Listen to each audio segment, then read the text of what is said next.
Hey guys, in an effort to help everybody get across the finish line and avoid any weird kind of final issues, I thought it would be a good idea to make a video to address something that people have been seeing with their imported animations. So here is a character that has the human IK in it.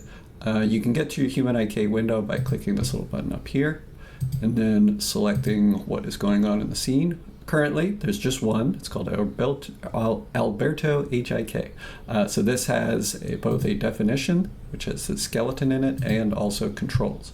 So if I want to get some animation driving him, I will need to import in another FBX and set up a character definition for that. And that is what we're going to cover in this video. So if I wanted to, for example, maybe get this animation, which is for weightlifting, like clean and jerk, if you guys are getting swole, maybe this is something that's familiar to you.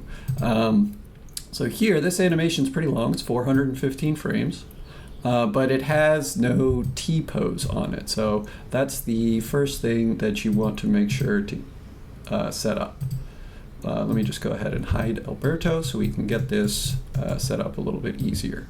I will go back to none for my character definition so that I'm starting from scratch. So if this is my animation and I want to get it linked up to this human IK, this is how you do it. First thing, go ahead and set your timeline one frame to the left. Right now it starts at 0, so I said to start at -1.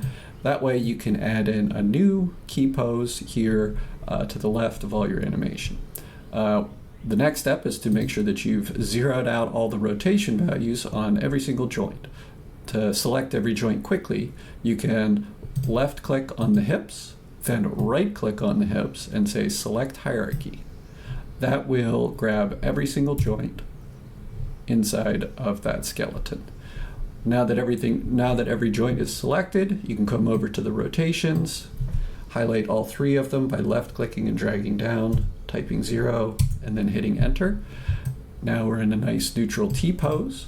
The final step is to select the hips one last time by themselves, then make sure that the X is set to 0 for translate, the Y is set to 1. This is for the Y bot. Yours might be slightly different, so just keep an eye on how high off the ground the hips need to be for the toes to be pretty much lined up with the ground. For this one, which is the Y bot, 1 seems to be the perfect number.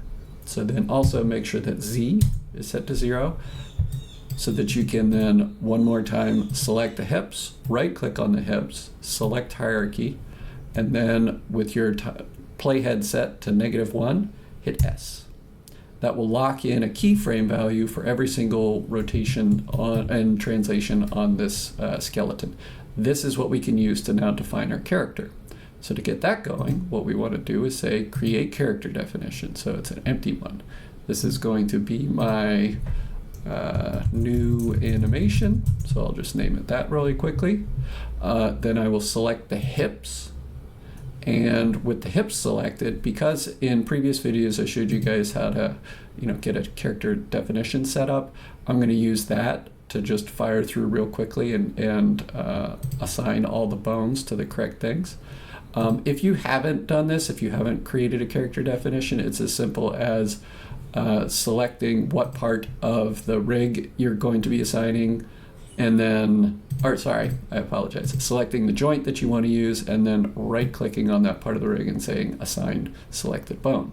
So it's a little bit longer process. That it's just nice to be able to load it from memory, but it's really easy to just right-click on the different sections in accordance with the different bones. And because this character, we just set it up to the T-pose, we're getting this green checkbox, which is great. This is the final step that you need to make sure. Some people will miss this and it can cause issues in the future. If I scrub my timeline, you can see here that this new animation character definition, it's broken. It doesn't like it when it goes out of T-pose. So I'm going to go back into T-pose, get my green checkbox, and then lock it. So if I click the lock, now when I scrub forward, it stays okay because it's like, oh, well, it locked it at the T-pose. That's actually its reference position. So that's the final important step to mention. So now that I have everything set up, I'll put my timeline back to 0 so that I don't accidentally go back into the T-pose. I don't need to use that. And I can go ahead and reveal Alberto once again. So with Alberto visible, I'll switch my character definition from new animation to Alberto, and then say instead of the control rig driving him, I'll use this new animation. So now when I scrub the timeline, you can see that Alberto's following along with everything that happens afterwards. So the video that comes after this, where I talk about working with the HIK, goes into baking and working with the keyframes. So this is where this tutorial will end. But just to cover again what we did, we basically imported in an animation by just clicking and dragging into the scene. Once that animation was in the scene, we needed to define a character definition for that skeleton so it could be used with the human IK system. I called that new animation, and I set each of the different targets to the bones on the body.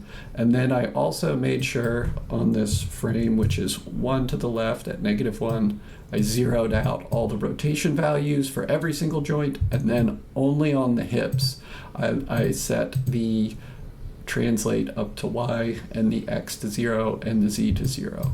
So once you do that, you get your nice T-pose, which can be used to drive other animations. Great, I hope this is helpful. Let me know if there's still anything that is unclear on Monday, and I'll try to answer your questions. All right.